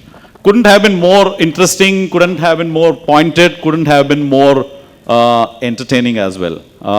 Before we close, in a lighter vein, use Gateway District Parks. If required, you can use others.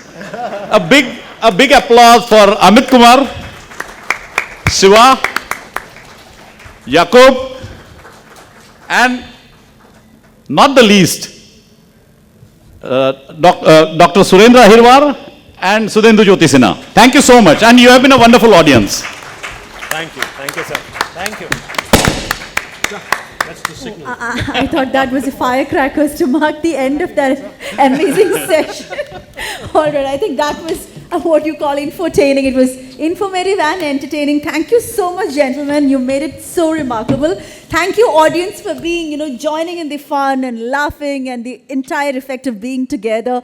It was entirely reflecting in the session. Thank you so much. So before we wind up, as we come to the end of the second session, I would like to invite on stage Mr. Shashi Nair, Vice President of NISA, to kindly come on stage and hand over mementos to these gentlemen here today as part of our gratitude and love to them and appreciation. So, ladies and gentlemen, let's invite Mr. Shashi Nair, Vice President of NISA, to kindly come on stage. All right, first, Mr. Amit Kumar. May I invite you kindly, sir, kindly come forward and occupy the center stage. That's right. Thank you so much, sir. Mr. Jacob Fries Sorensen.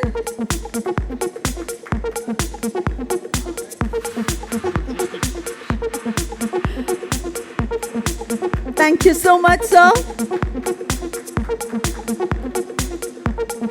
Mr. Sudhendu J. Sinha. Ladies and gentlemen, can we hear a loud round of applause? I can only hear it from the panel. I'm not able to hear it from you guys. Thank you so much. Next, Dr. Surendra Kumar Ahirwar.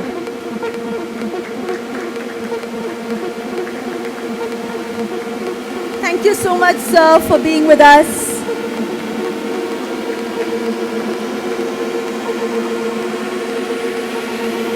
Mr. M. Shivaprasad.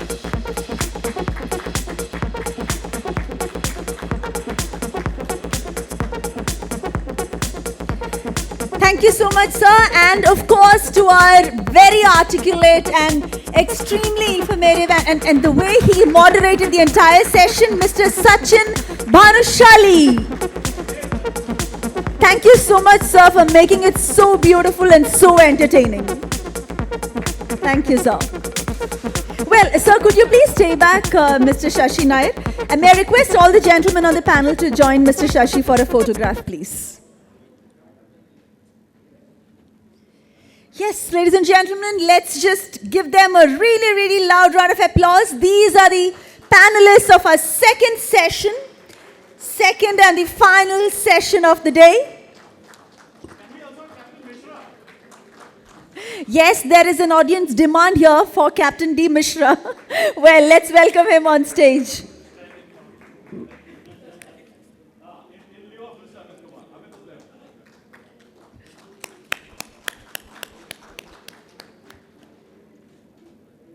Thank you so much, gentlemen.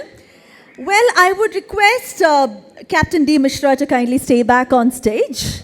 You have a little duty to do.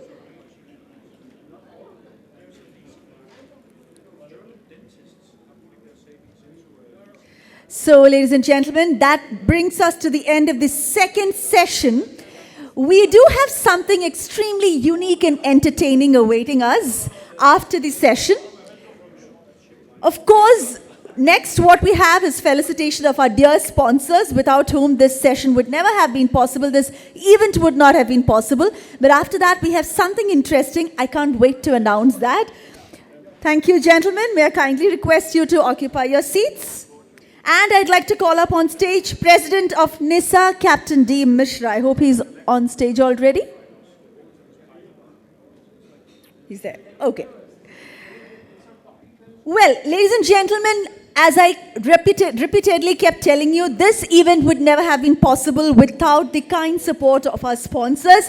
NISA deeply would like to thank all the sponsors in supporting this initiative, for continuously supporting us in organizing the business forum meaningfully. NISA strongly believe from the bottom of our hearts that this would never have been possible without our dear sponsors.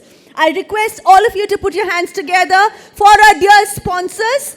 And now it's time to felicitate the sponsors by giving them a memento from our end. And for this, I'd like to invite Captain D. Mishra to kindly occupy center stage. As I call the name of the sponsor, I request the representative to kindly walk up to stage and receive the memento. First, APM Terminals. Ladies and gentlemen, let's invite the first sponsor, APM Terminals, on stage to receive our memento.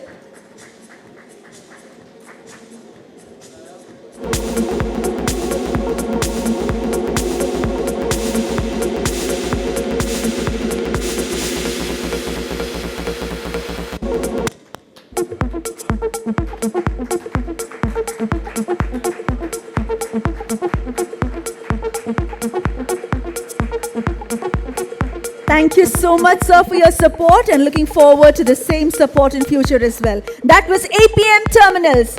Now I'd like to invite Container Corporation of India. Ladies and gentlemen, our next sponsor, Container Corporation of India. May I request a representative from Container Corporation of India to kindly come forward? Do we have somebody from Container Corporation of India? We don't? Yes, sir. Please come.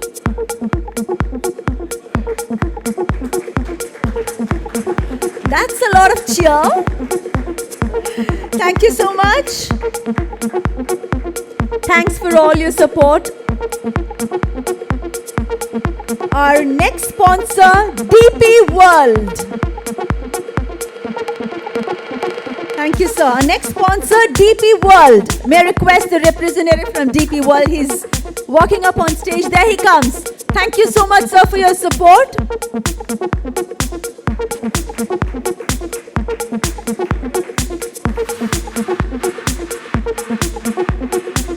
Thank you so much. And now, our next sponsor, Gateway Distillery Parks. Gateway Distillery Parks.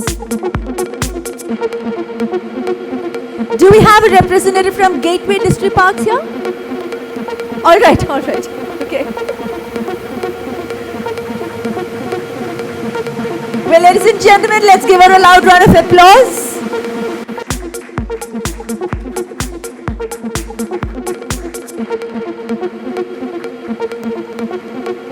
Thank you so much, ma'am, for all the support. The next sponsor, Trans World Terminals. May I request the representative from Trans World Terminals to kindly come forward?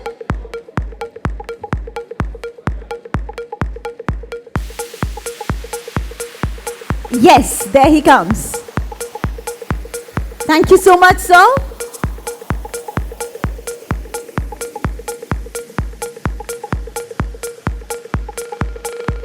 Our next sponsor, CMA CGM Logistics Park Dadri. CMA CGM Logistics Park Dadri. Yes, there he comes. Thank you so much, sir.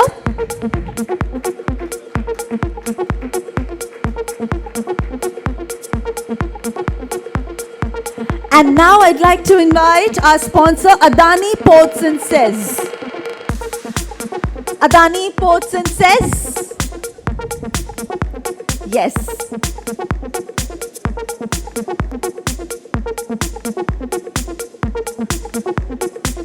Thank you so much, sir.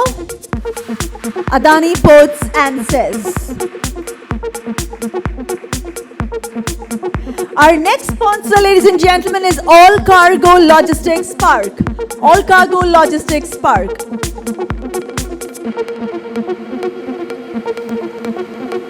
Welcome, ma'am.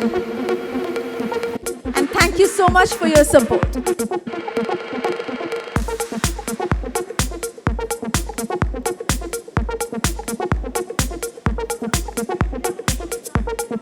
Well, there is All Cargo Logistics Park. Our next sponsor, Rajsico, Rajasthan Small Industries Corporation.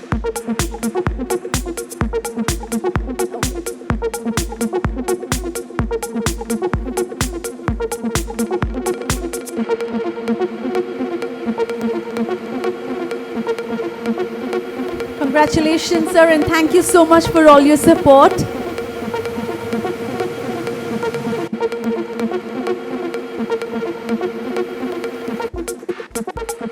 Our next sponsor, Pristine Logistics. Pristine Logistics.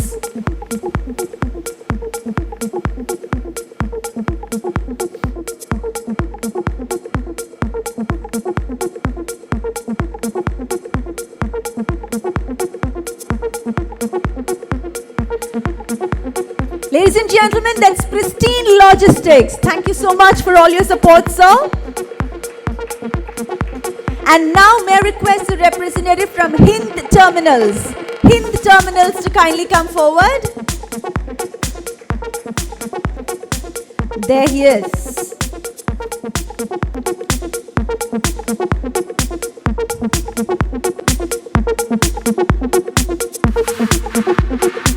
Thank you so much, sir, for all your support. Next, we have Delhi International Cargo Terminal. Delhi International Cargo Terminal.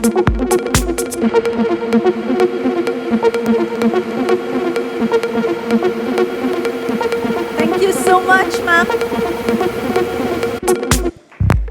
NISA thanks you for all your support towards this business forum. Thank you so much.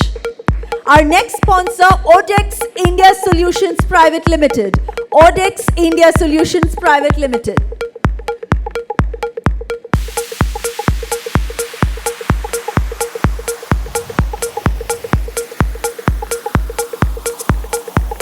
Thank you so much, sir. Thank you on behalf of NISA. Our next sponsor, Majha Transport. May I request a representative from Majha Transport? Yes, there he comes. Thank you so much, sir. Thanks a lot for your support. On behalf of NISA, I'd like to thank you. Our next sponsor, India Links. May I request a representative from India Links to kindly come forward?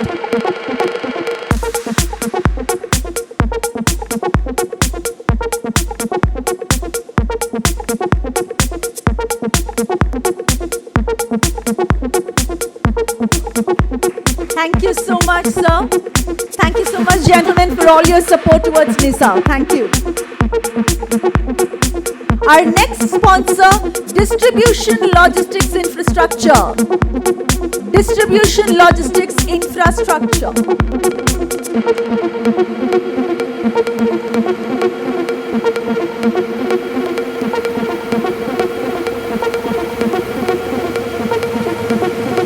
Thank you so much, sir. On behalf of NISA, thank you for all your support towards NISA. Thank you. Thank you so much. Our next sponsor, SCM Express. May I request a representative from SCM Express to kindly come forward? Welcome, sir, and thank you so much for all your support towards NISA.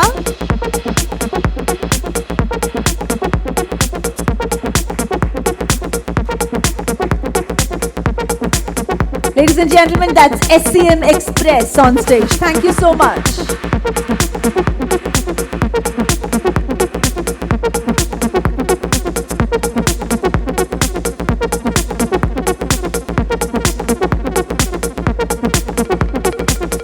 Thank you so much, sir, and thank you, Captain D. Mishra. Thank you so much for doing the honors. Ladies and gentlemen, one more loud round of applause.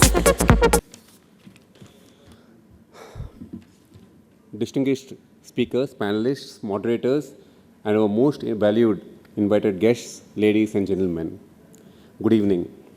All things have to come to an end, and here we are at the end of today's function.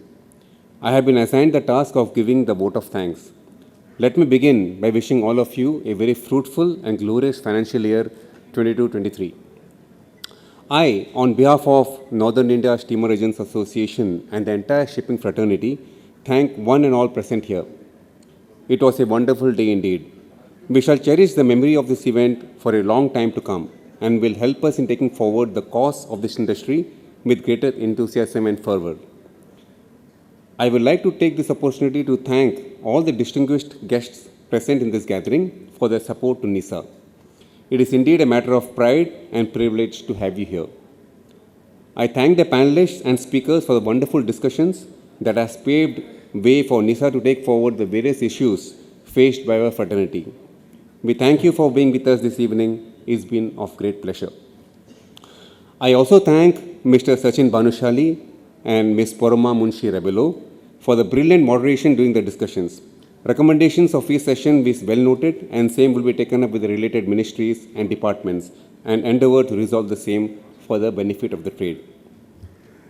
I would like to take this opportunity to place on record our sincere thanks to our esteemed sponsors for the support they have extended to us at NISA Business Forums.